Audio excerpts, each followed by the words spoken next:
Hey there, friends. Jim Miller coming at you here with Pure Gravel, the pre-ride show on the grounds here in Emporia, Kansas at Unbound. We've got one of our favorite guests, Isabel King, joining us. Izzy, how you feeling? What's going on? I'm good. I guess you don't really have anything else that you can do as of now, so you just have to kind of take a breath and get ready to race tomorrow. Right? Yeah.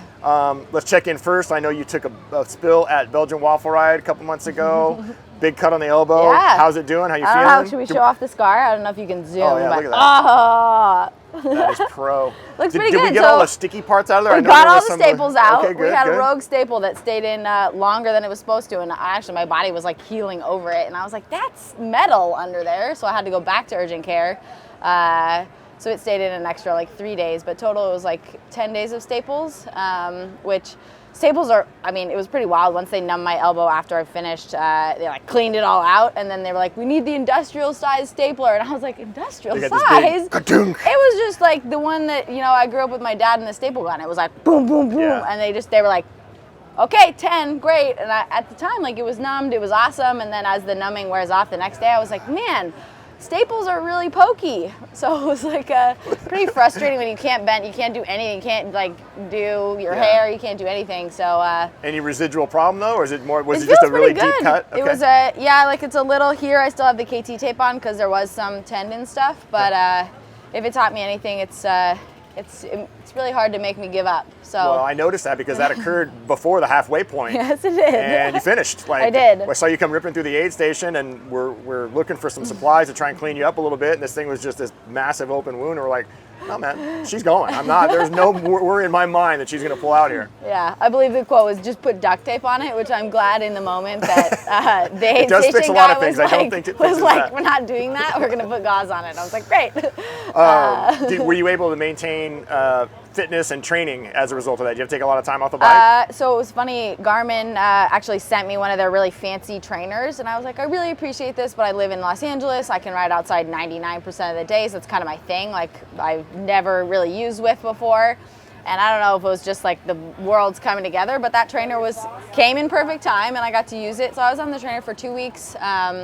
Definitely not the huge 8-hour rides I wanted to be doing before Unbound, but there's something about having to continuously pedal for, I don't know, I think my longest was 3 hours, and I was smoked after that. Yeah, I bet. So again, like maybe not the crazy volume that I was doing before last year, but definitely like legs feel good. Hopefully if you have residual fitness from BWR and maybe you're a little bit more rested, that could be kind of a dangerous combo. Yeah. Yeah.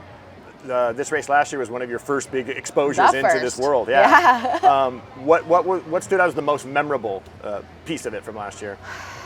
I think walking into the expo this year like brought back all of the memories of that was my first time I was walking in. I was kind of this unknown girl. I was in bright orange, but no one knew who I was, and it was really fun to toe to toe, you know, go toe to toe with the fastest girls out there. And now I have a year under my belt, and I still kind of feel that way. I still feel new. I still am intimidated as hell by the girls that I'm racing against, but I think that's the good thing. Like, you rise to the challenge, and it's fun to be back here. It's fun to, you know, be around all the friends, give people hugs.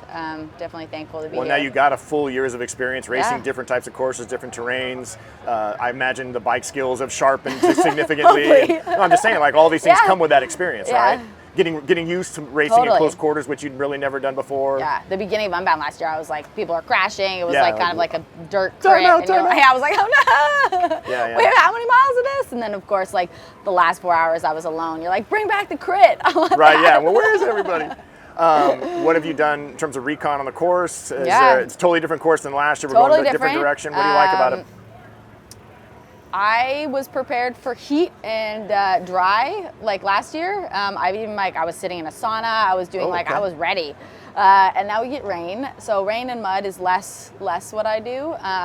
So definitely kind of panic, like trying to Google how do you not rip your derailleur off? Like, what do you do when it's super muddy? I bet that's a very highly searched topic. Right. I was like, I recon like the beginning 10, and then this morning I drove out to that double tower climb and did the backside of that. It was pretty dry. There were some muddy parts, like you definitely got muddy, not having to walk or anything like that. But I've seen some, you know, the social media and stuff, like Keegan posted yesterday that, like, water, yeah. So I'm hopeful today's really hot and nice. I'm hopeful it dries stuff out. I'm just excited to push. I'm excited to see. I'm coming in with better front end fitness. Okay. Last year I didn't work with a coach, so my happy place was riding. I would ride 30 hours a week, and that's kind of all I did. So the hours 8 to 13 were fine. Yep. This year I've added structure. I've added kind of like actual front end and top end fitness. So my goal is to stay further up and hopefully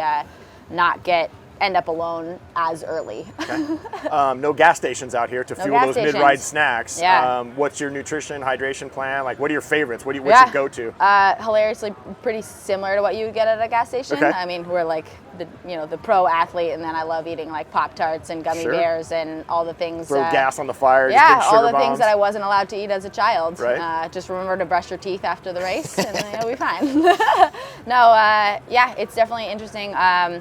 I use hydration mix, but less so. I think you're eating so much sugar that sometimes like just water is lovely. So if you can get enough calories eating, having water to flush it down, and then also like making sure later in the ride I have salty stuff is really important. Bring the electrolytes back up. Yeah, because especially like when it's long and it's hot and you've been out there eating gummy bears forever, like sometimes you really just want like chips, or I'm gonna make like rice cakes with soy sauce, like something just like very carby and salty. It's weird how the body starts to crave those things, right? It's telling you, I need this now. We were at the grocery store last night, and you're trying to like channel your own self, being like, what do I want? Yeah. Like, I got pickles. I was like, what am I gonna want that's like kind of refreshing? I also brought baby food, like those like squeezies that are like sweet potato or whatever. You're just like kind of something goes right lighter into the system. Yeah. Yeah. So, I don't know. That's the plan. Don't try anything new. I think that's what they tell you. All right. My money's on you, as it always is. I appreciate it. So here's the deeply researched background question. Hit me. I know your sporting background, soccer, and all that other stuff. But one other sport I've seen you participate in, I'm very curious about: water skiing. Yes. Do you ever compete in that? Because for people who don't know, the slalom is the boat's going a certain speed, and then we shorten the rope. You got to hit 6 buoys each side of the boat, and then every pass we shorten the rope a little bit. Yeah. And at some point, the rope is shorter than the distance between the boat and the buoy. What's your experience with all that? So I grew up water skiing. It's funny, it's another like niche sport with a lot of clunky gear. Yeah. So I think I slalom water skied when I was 6 for the first time. I was like I must beat my older sister. She was 8. I was like, I gotta get on there before she did. So I grew up on one ski. Actually, when I lived in New York, I was working on the trading floor.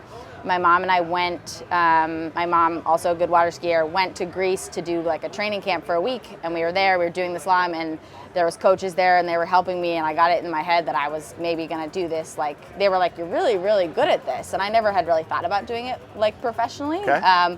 So I researched into it a little bit. Unfortunately, I was living in Manhattan at the time. There wasn't really facilities close by. Not on the East River anyway. But I think if I had lived somewhere else, like that maybe would have been the non-logical jump into the deep end, weird niche sport. Yeah. And then I discovered bikes. Can you still get out 4 there years later? Can you still get out there and make the turns? I absolutely, every summer.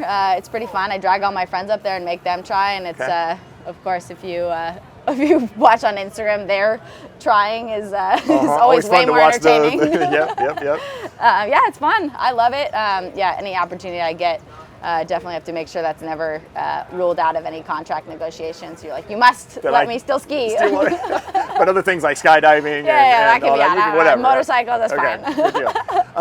Can we take a quick look at your bike? Let's do it. Okay, cool. Thanks.